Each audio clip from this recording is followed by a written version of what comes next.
घरातील 5 वस्तू ज्यांना साप घाबरतो. प्रत्येक घरातल्या किचनमध्ये असतात या 5 गोष्टी की ज्यांना अगदी विषारी साप देखील घाबरतो. या वस्तू ज्या घरात असतील त्या घरात कधीही साप येत नाही.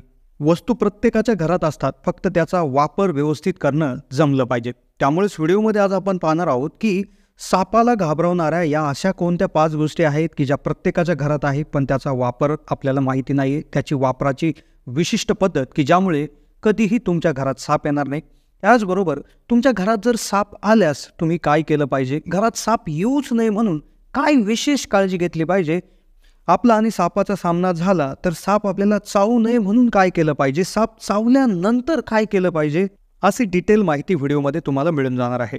साप आणि माणूस यांचा संपर्क हा नेहमी येतच असतो. एकेकाळी पूर्ण पृथ्वी तलावर सर्व प्राणीच होते आणि त्या प्राण्यांच्या जागेमध्येच आपण घरं बांधले आहेत, आपण राहत आहोत, आपण शेती करत आहोत, आपण आपला व्यवसाय करत आहोत. म्हणजे एका दृष्टीने त्यांच्या जागेवर आपण अतिक्रमण केलं आहे. त्यामुळे बऱ्याच वेळा शेतकरी असतील किंवा ग्रामीण भागामध्ये भरपूर साप दिसतात. या उलट शहरी भागामध्ये सुद्धा तुम्ही पूर्वी पाहिलं असेल, वर्तमानपत्रात एक बातमी छापून आली होती ज्यामध्ये संजय दत्तच्या फ्लॅटमध्ये 5व्या की 7व्या मजल्यावर धामण साप शिरल्याची बातमी तुम्ही ऐकली असेल. तुम्ही ग्राउंड फ्लोअरला राहता, फर्स्ट फ्लोअरला की 10व्या फ्लोअरला, कोणत्याही फ्लोअरवर साप येऊ शकतो. त्यामुळेच व्हिडिओ हा जर तुम्ही व्यवस्थित पाहिला तर तुम्ही तुमच्या घरात साप येण्यापासून रोखू शकता. जर आला असेल तर काळजी काय घ्यायची आहे याची देखील माहिती तुम्ही मिळवू शकता. व्हिडिओ लक्षपूर्वक पाहता. चॅनलला नवीन असाल तर जरूर सबस्क्राईब करा. 5 घरगुती वस्तू की ज्यांना साप घाबरतो. या वस्तू जर व्यवस्थितपणे घराच्या आसपास आपण व्यवस्थितपणे जर वापरल्या तर घरात कधीही साप येत नाही. साप आल्यास काय करावे, साप येऊच नये म्हणून काय काळजी घ्यावी, साप चावू नये म्हणून काय करावं, अशी सापाविषयी डिटेल माहिती. व्हिडिओ सुरू करण्याआधी जागतिक आरोग्य संघटनेने एक तयार केलेली आकडेवारी आपण पाहूयात की त्यावरून आपल्याला समजेल की सापाचा आणि आपला कॉन्टॅक्ट आल्यामुळे काय होतंय, जगात काय आकडेवारी लक्षात येते. जागतिक आरोग्य संघटना म्हणजे WHO आकडेवारीनुसार दरवर्षी 50 लाख लोकांना साप चावतो. यामुळे दरवर्षी 81,000 ते 1,38,000 लोक मृत्यू पावतात. आत्तापर्यंत भारतामध्ये जवळपास 2000 सालापासून 2019 पर्यंत 12 लाख लोक साप चावल्यामुळे मरण पावले आहेत. आणि अभ्यासात असं लक्षात आलं आहे की पुरेशी वैद्यकीय सुविधांचा अभाव, पीडितांकडून नैसर्गिक उपायांचा अवलंब, सर्पदंशांच्या प्रकरणाची खरी म्हणजे हे जे काही गोष्टी आहेत याच्या अज्ञानतेमुळे मृत्यू भरपूर झालेले आहेत. आणि सगळ्यात महत्त्वाचं म्हणजे सापांबाबतची जी काय जागरूकता आहे किंवा माहितीच्या अभावामुळे हे मृत्यू जास्त झालेले आहेत असं संशोधकांचं म्हणणं आहे. आता सगळ्यात महत्त्वाची गोष्ट की भारतातील जवळपास 70% सर्पदंश जे होतात ते बिनविषारी सापांचे आहेत आणि फक्त 30% विषारी सापांचे असतात. भारतात जवळपास सापांच्या 300 प्रजाती आहेत, पण त्यातल्या 60च जाती ह्या विषारी आहेत आणि त्यातल्या त्यात 4 हे असे साप आहेत की ते अत्यंत विषारी असतात, ज्यामध्ये मण्यार, गोनस, फुरसे आणि किंग कोब्रा हे 4ही आहेत. सापाच्या बाबतीत एक संशोधकांनी वापरलेलं वाक्य खूप महत्त्वाचं आहे. ते म्हणजे साप आपल्याला टाळता येत नाही, पण साप चावणे हे आपल्याला टाळता येते. बरोबर ऐकलं की नाही? साप टाळता येत नाही, पण साप चावणे हे आपल्याला टाळता येत असतं. म्हणजे याच्याहून एक लक्षात येतं की सापाला तुम्ही टाळू शकत नाही, पण साप तुम्हाला चावू नये यासाठी वेळीच खबरदारी घेतली तर साप चावणं तुम्ही टाळू शकता. आता आपण पाहूयात की घरातल्या अशा कोणत्या 4 ते 5 गोष्टी आहेत की ज्यामुळे साप तुमच्या घरात येत नाही. उदाहरणार्थ जर तुमच्या घरात साप आला तर काय गोष्टींचा वापर करून आपण तो साप पळवू शकतो किंवा याच गोष्टी वापरून सापाला आपण आपल्या घरापासून कसं दूर ठेवू शकतो. आता तुम्हाला हे माहीतच असेल की घरासमोर आपण कचरा साठू न देणं, घरासमोर वारंवार स्वच्छता ठेवणं, सांडपाण्याच्या पाईपला जाळ्या बसवणं, घराभोवती प्रकाश असेल याची खात्री करणं, या सर्व गोष्टींची काळजी घेणं हे तर तुम्हाला माहीतच असेल.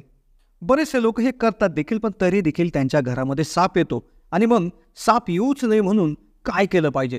आता सर्पतज्ञांच्या मते उग्र वासांची सापांना खूप भीती असते, त्यांना खूप त्रास होतो आणि ज्यावेळेस अशा वस्तू आपण तिथे वापरतो तर त्यावेळेस ते तिथून निघून जात असतात. उदाहरणार्थ उग्र वासाचं तेल ज्यामध्ये नवरत्न तेल असेल, फिनाईल, बेकिंग पावडर, फॉर्मेलिन आणि केरोसिनचे तेल म्हणजेच रॉकेट, या गोष्टींपैकी कोणत्याही गोष्टी तुमच्या घरात असतील तर साप त्या ठिकाणी निघून जात असतात. आता बऱ्याच वेळा काय करायचं आहे, हे सर्व गोष्टी एकत्र करून तुम्ही तुमच्या घराभोवती जरी शिंपडलं तरी देखील साप त्या ठिकाणी येण्यामध्ये येत नाही किंवा त्यांचं प्रमाण त्या ठिकाणी कमी होत असतं. किंवा एखाद्या वेळेस जर घरामध्ये साप शिरला तर तुम्ही या गोष्टींपैकी जे काही तुमच्याकडे असेल, बेकिंग पावडर, फिनाईल, केरोसिन किंवा एखादं उग्र वासाचं तेल असेल तर ते देखील तुम्ही त्यांच्यावर मारू शकता आणि साप त्या ठिकाणी निघून जाऊ शकतो. किंवा आजकाल झुरळ आणि डास मारण्यासाठी प्रत्येकाच्या घरात हिट, काळा हिट किंवा लाल हिट आहे, तर त्याचा देखील फवारा तुम्ही सापांवर त्या ठिकाणी मारू शकता. आता या व्यतिरिक्त अशा 1 ते 2 वनस्पती आहेत, त्या जर तुम्ही तुमच्या घराभोवती जर लावल्या तरी देखील साप त्या ठिकाणी कधीच येत नाही. त्या वनस्पती जाणून घेण्याआधी आपण एक 4-5 अजून अशा वस्तू आहेत की त्यांचा वापर करून देखील आपण आपल्या घरापासून साप त्या ठिकाणी कायमचा घालू शकतो. एक म्हणजे नॅप्थॅलिन. नॅप्थॅलिन हे असं केमिकल आहे, तर याचे त्या ठिकाणी नॅप्थॅलिनचे बॉल्स त्या ठिकाणी भेटतात. तर ते बॉलची देखील तुम्ही पावडर जी आहे तर ती पावडर करून घराभोवती मारू शकता. यानंतर सल्फर किंवा गंधक आहे, तर सल्फर देखील सापांना पळून लावण्यासाठी एक उत्तम पर्याय आहे.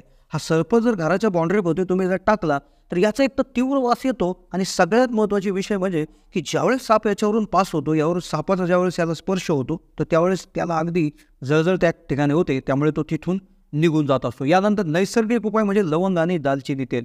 लवंग आणि दालचिनी तेल देखील साप निवारक आहे. स्प्रेच्या बाटलीत तुम्ही हे मिक्स करून त्या ठिकाणी जर सापावर जर फवारलं तर साप देखील त्या ठिकाणी तात्काळ पळून जाऊ शकतो. या व्यतिरिक्त लसूण आणि कांदे एकत्र ठेचून तुम्ही तुमच्या घराभोवती जर पसरून त्या ठिकाणी टाकली तरी देखील प्रचंड याचा रिझल्ट येतो. त्यानंतर अमोनिया, व्हिनेगर, चुना या गोष्टी आहेत की यांचा देखील वापर तुम्ही त्या ठिकाणी सर्पांना घरापासून दूर ठेवण्यामध्ये करू शकता किंवा सर्प जर घरामध्ये आला तर हे वापरू शकता. आता यानंतर काही असे रोपटे आहेत, काही असे झाडं आहेत तर याने देखील साप पळतो. तर ते एक म्हणजे गिरीपुष्प. गिरीपुष्प हे झाडाला उंदीरवारी देखील म्हणतात. तर या झाडाच्या बिया खाल्ल्यानंतर उंदरं त्या ठिकाणी मरतात, त्यामुळे या झाडाशेजारी उंदरं येत नाही आणि उंदरं न आल्यामुळे साप त्या ठिकाणी येत नाही. तर हे गिरीपुष्प झाड तुम्ही तुमच्या कंपाऊंडच्या बाजूला लावू शकता किंवा सर्पगंधांचं रोपटं आहे तर ते देखील त्या ठिकाणी लावू शकता. या व्यतिरिक्त एक गोष्ट जर तुम्ही घराभोवती जाळली तर याचा दर्प जर जो निघतो किंवा याचा जर धूर होतो तर याने काय होतं की घराभोवती असणारे साप जे आहेत तर ते त्या ठिकाणी पळून जातात किंवा सर्प त्या ठिकाणी येत नाही. एक म्हणजे काय की जे आपले केस आहेत तर ते केस जाळल्यानंतर त्याच्यामधून निघणारा जो वास आहे किंवा जो दर्प आहे तर तो देखील त्या परिसरातल्या सापांना तिथून बाहेर काढण्यासाठी मोठं काम करतो. या व्यतिरिक्त तुम्ही कापूर आणि केरोसिन, कापूर आणि रॉकेल हे एकत्र मिसळून त्या ठिकाणी असे एक द्रावण तयार करून ते देखील तुम्ही तुमच्या अंगणाभोवती जरी फवारलं तरी देखील जबरदस्त याचा रिझल्ट त्या ठिकाणी येत असतो. या व्यतिरिक्त जर टेलरकडे जे नवीन कपडे शिवण्यासाठी जे आलेले असतात त्याचे काही तुकडे शिल्लक असतात तर हे तुकडे देखील जर जाळले तरी देखील चांगला रिझल्ट याचा येतो. हे कपडे जाळल्याने देखील तो वास जो आहे तर तो त्यांना असह्य होतो आणि त्यामुळे देखील ही साप त्या ठिकाणी पळून जात असतात. तर असं देखील काही जुन्या लोकांनी सांगितलेलं आहे. तर हे असे काही उपाय होते की ज्याने तुम्ही तुमच्या घरापासून सापाला दूर ठेवू शकता. कशी वाटली माहिती कमेंटच्या माध्यमातून कळवा. चॅनलला नवीन असेल तर जरूर सबस्क्राईब करा.